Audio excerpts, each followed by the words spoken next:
নমস্কাৰ বন্ধু-বান্ধৱীসকল বিদ্যালয় শিক্ষা বিভাগ অৰ্থাৎ ডিপাৰ্টমেণ্ট অফ স্কুল এডুকেশ্যনৰ ফালৰ পৰা প্ৰকাশ পোৱা এখন নটিফিকেশ্যন বা জাননী আশাৰ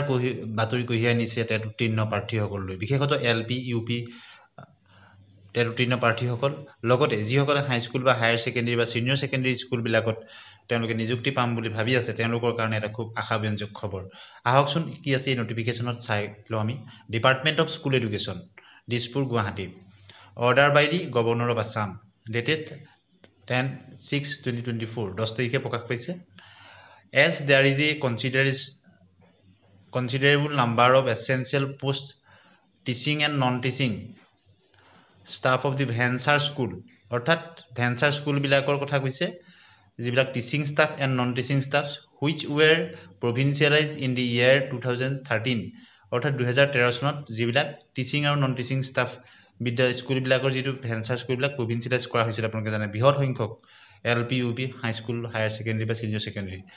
under the Assam venture education institution provincialisation of service act 2011 ৰ আন্ডাৰত কৰা হৈছিল এইখিনি and there is a need for retention of all such posts provincialized in 2013 as the posts left vacant due to retirement etc of the incumbent have not cease to be exist অৰ্থাৎ এই post বিলাকৰ ক্ষেত্ৰত এটা অসুবিধা আছিল কি বিভিন্ন কাৰণ পোষ্টটো খালি হৈছিল কিন্তু পোষ্ট বিলাকৰ ক্ষেত্ৰত ৰিটেনশন নাম্বাৰটা নাছিল আপোনালোকে নিশ্চয় জানে পাৰ্মানেন্ট পোষ্টত ৰিটেনশন কেছন এইবিলাক থাকিব লাগিব তেতিয়াহে পুনৰ নিযুক্তি দিব পাৰিব গতিকে এই পোষ্ট বিলাকৰ ক্ষেত্ৰত ৰিটেনশনটো নথকাৰ কাৰণে পুনৰ নিযুক্তি দিব পৰা হোৱা নাছিল অৰ্থাৎ পোষ্ট বিলাক খালি হৈ আছিল বিদ্যালয়বিলাক চলাত যথেষ্ট অসুবিধা হৈছিল সেই কথাটোকে কৈছে of the post hence for reducing this shortage of staff a staff or shortage to কমাবৰ কাৰণে in the provincialized schools retention of posts created in 2013 under the Assam Vansar School Institution Provincialized Service 2011 now has become essential for proper functioning of the school অৰ্থাৎ সেইখিনি ক্ষেত্ৰত যেটো অসুবিধা আছিল ৰিটেনশনৰ ক্ষেত্ৰত সেইখিনি দূৰ কৰাৰ কথা কৈছে in view of the pursuant of the honorable cabinet approval date 10/3/2024 অৰ্থাৎ কেবিনেটত এটা এপ্ৰুভেল হৈছিল যেটো হৈছিল 10 March 2024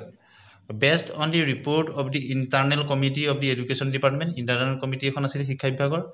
NOC from department of financeৰ ফালৰ পৰা NOC no objection certificate দিয়া হৈছিল government of Assam department of school education is pleased to accord permanent retention to the following number of posts আৰু এই পোষ্ট বিলাকত এই সকলোখিনি দিক চাই কমিটি ৰিপৰ্ট চাই ফাইনান্স ডিপাৰ্টমেন্টৰ হি চাই গভৰ্ণৰ সকলোখিনি চাই পাৰ্মানেন্ট ৰিটেনশন দিয়াৰ কথা তেওঁলোকে ঘোষণা কৰিছে following number of the post under the department of school education against the total sanction post এটা কোড কিমান কিনি পোষ্ট আছে আপোনালোকে চাই লওক number of staffs providing with effect 1/1/2013 অৰ্থাৎ 1/1/2013 পৰা এফেক্ট কৰিব এলিমেন্টেড আছে LP আছে number of post retained permanently teaching staffত আছে LP 9655 টা আৰু আপাৰ প্ৰাইমেৰী আছে 10553 টা যথেষ্ট সংখ্যক পোষ্ট আৰু ষ্টাফত আছে আপাৰ প্ৰাইমেৰী 1728 টা অৰ্থাৎ LP UP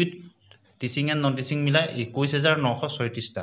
গতিকে ইয়াৰ মাজত বহু সংখ্যক পোষ্ট খালি হৈ গৈছে গতিকে সেইবিলাকত এতিয়া নিযুক্তি দিব পাৰিব পৰৱৰ্তী সময়ত এটা খুব এটা ভাল খবৰ যিসকল টেট উত্তীৰ্ণ প্ৰাৰ্থী under the secondary education not আছে টেট কাম ৰিক্ৰুটমেন্টৰ যিবিলাক এটা নিযুক্তি দিবলৈ কৈছে বা পৰৱৰ্তী সময়ত যিখিনি নিযুক্তি দিব কিমানখিনি পোষ্ট আছে আপোনালোকে চাই লওক number of post retain prime teaching and non teaching ষ্টাফত আছে হাই স্কুলত আছে 12536 টা হায়াৰ ছেকেণ্ডাৰী স্কুল বিলাকত আছে 538 টা আৰু সিনিয়ৰ ছেকেণ্ডাৰীত আছে 521 টা টোটাল 13594 টা পোষ্ট আছে খুব এটা ভাল খবৰ গতিকে ইয়াৰ মাজত বহু সংখ্যক শিক্ষক তেওঁলোকে ৰিটায়াৰ কৰিছে বা বহুতৰ মৃত্যু হৈছে চাকৰি কৰিবলৈ তে সেই পোষ্ট বিলাকত নিযুক্তি দিব পৰা হোৱা নাছিল গতিকে এটা সেই সমস্যাটো দূৰ কৰাৰ কাৰণে ব্যৱস্থা গ্ৰহণ কৰিছে তে আগন্তুক সময়ত বিজ্ঞাপনত এই পোষ্ট বিলাক আহি যাব আগতে এই পোষ্ট বিলাক এডভাৰটাইজ কৰিব পৰা নাছিল তে খুব এটা ভাল খবৰ যিসকলে LP UP বা মাধ্যমিকৰ ক্ষেত্ৰত শিক্ষক হ'ম বুলি ভাবিছে তেওঁলোকৰ কাৰণে খুব আশাৰ খবৰ গতিকে আপোনালোকে নিশ্চয় প্ৰথমবাৰ কাৰণে যদি চাইছে চেনেলটো সাবস্ক্ৰাইব কৰি দিব বন্ধু বান্ধৱীলৈ শ্বেয়াৰ কৰি দিব আজিলৈ আহো ধন্যবাদ